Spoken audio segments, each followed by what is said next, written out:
اعوذ باللہ من الشیطان الرجیم بسم اللہ الرحمن الرحیم۔ السلام علیکم۔ آج ہم پڑھیں گے سورہ نساء رکوع نمبر 4 سے تفسیر۔ اس رکوع میں محصنات دو مختلف معنوں میں استعمال کیا گیا ہے۔ ایک شادی شدہ عورتیں جن کو شوہر کی حفاظت حاصل ہو، دوسرے خاندانی عورتیں جن کو خاندان کی حفاظت حاصل ہو۔ محصنات کا لفظ لونڈی کے بالمقابل غیر شادی شدہ خاندانی عورتوں کے لیے استعمال ہوا ہے، جیسا کہ آیت کے مضمون سے صاف ظاہر ہے، بخلاف اس کے کہ لونڈیوں کے لیے محصنات کا لفظ پہلے معنی میں استعمال ہوا ہے اور صاف الفاظ میں فرمایا ہے کہ جب انہیں نکاح کی حفاظت ہو جائے فضا اوسانے تب ان کے لیے زنا کے ارتکاب پر اس سزا کی نصف سزا ہے جو محصنات غیر شادی شدہ خاندانی عورتوں کے لیے ہے۔ باطل طریقوں سے مراد وہ تمام طریقے ہیں جو خلاف حق ہو اور شرعاً وہ اخلاقاً ناجائز ہو۔ آپس کی رضامندی سے مراد آزادانہ اور جانی بوجھی رضامندی ہے۔ کسی دباؤ یا دھوکے کے اور فریب پر مبنی رضامندی کا نام رضامندی نہیں ہے۔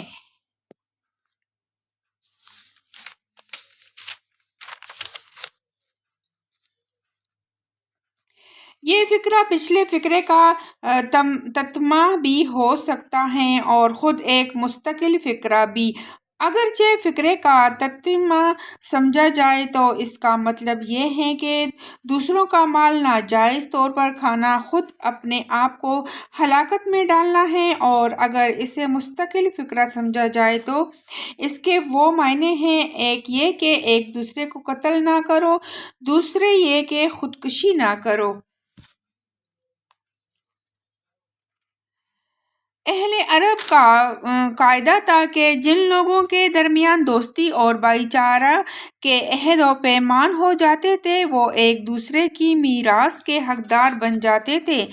اسی طرح جسے بیٹا بنا لیا جاتا تھا وہ بھی منہ بولے باپ کا وارث قرار پاتا تھا۔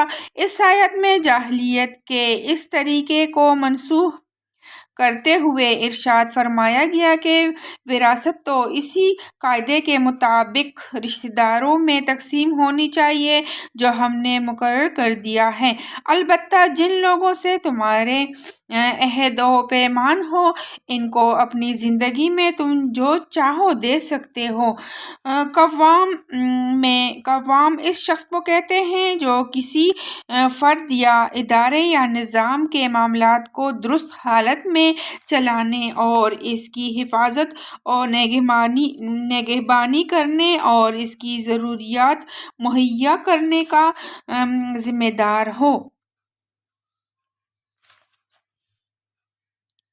یہ مطلب نہیں کہ تینوں کام بیک وقت کر ڈالے جائیں، بلکہ مطلب یہ ہے کہ نشوز کی حالت میں ان تینوں تدبیروں کی اجازت ہے۔ اب رہا ان پر عمل درآمد تو بہرحال اس میں قصور اور سزا کے درمیان تناسب ہونا چاہیے، اور جہاں ہلکی تدبیر سے اصلاح ہو سکتی ہے وہاں سخت تدبیر سے کام نہ لینا چاہیے۔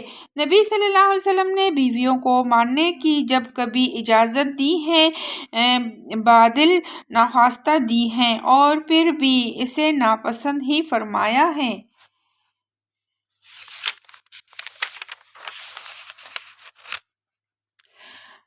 دونوں سے مراد ثالث بھی ہیں اور زوجین بھی۔ ہر جھگڑے میں صلح ہونے کا امکان ہے بشرطیہ کہ فریقین بھی صلح پسند ہوں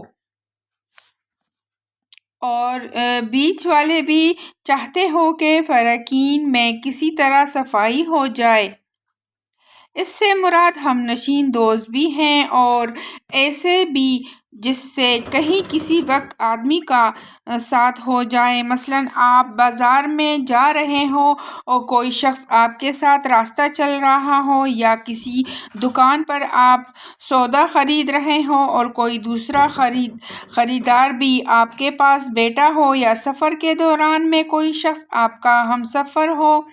یہ عارضی ہمسائیگی بھی ہر مہذب اور شریف انسان پر ایک حق عائد کرتی ہے، جس کا تقاضا یہ ہے کہ وہ حتی الامکان اس کے ساتھ نیک برتاؤ کرے اور اسے تکلیف دینے سے مجتنب رہے۔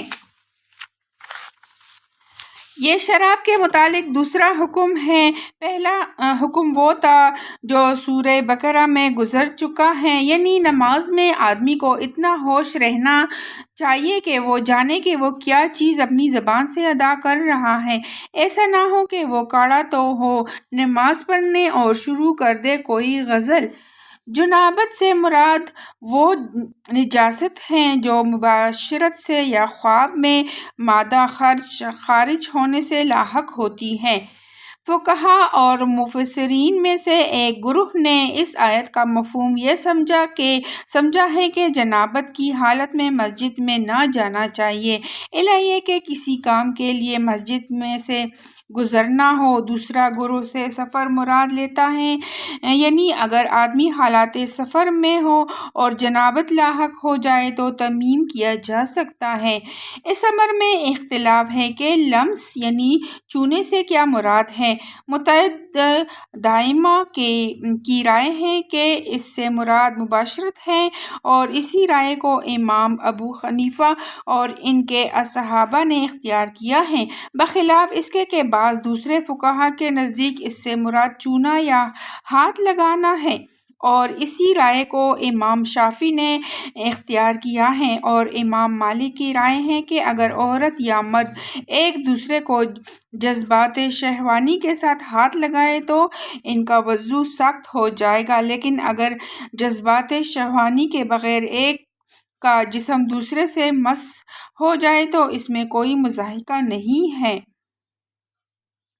حکم کی تفصیلی صورت یہ ہے کہ اگر آدمی بے وضو ہو یا اسے غسل کی حاجت ہے اور پانی نہیں ملتا تو تیمم کر کے نماز پڑھ سکتا ہے۔ اگر مریض ہے اور غسل یا وضو کرنے سے اس کو نقصان کا اندیشہ ہے تو پانی موجود ہونے کے باوجود تیمم کی اجازت سے فائدہ اٹھا سکتا ہے۔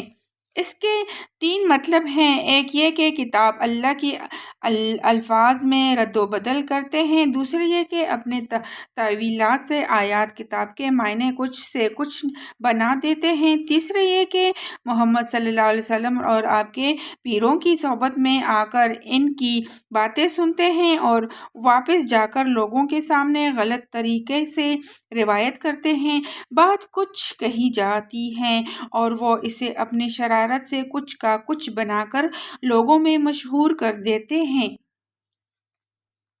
یعنی جب انہیں خدا کے احکام سنائے جاتے ہیں تو زور سے کہتے ہیں سمعنا، ہم نے سن لیا، اور آہستہ کہتے ہیں عصینا، ہم نے قبول نہیں کیا، یا اطعنا، ہم نے قبول کیا کا تلفظ اس آیات سے زبان کا لچکا دے کر ادا کرتے ہیں کہ عصینا بن جاتا ہے۔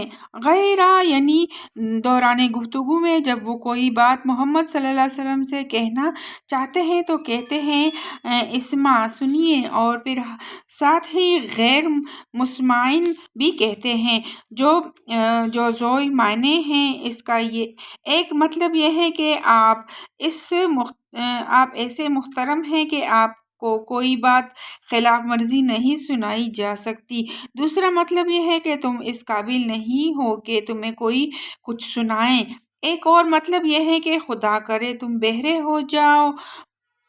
اس کی تشریح سورہ بقرہ میں گزر چکی ہے۔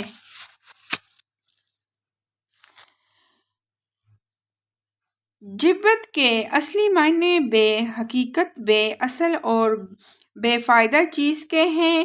اسلام کے زبان میں جادو، کہانت، جوتش، فال گیری، ٹونے ٹوٹکے، شگن اور مہورت اور تمام دوسری وہم و خیالی باتوں کو جبت سے تعبیر کیا گیا ہے۔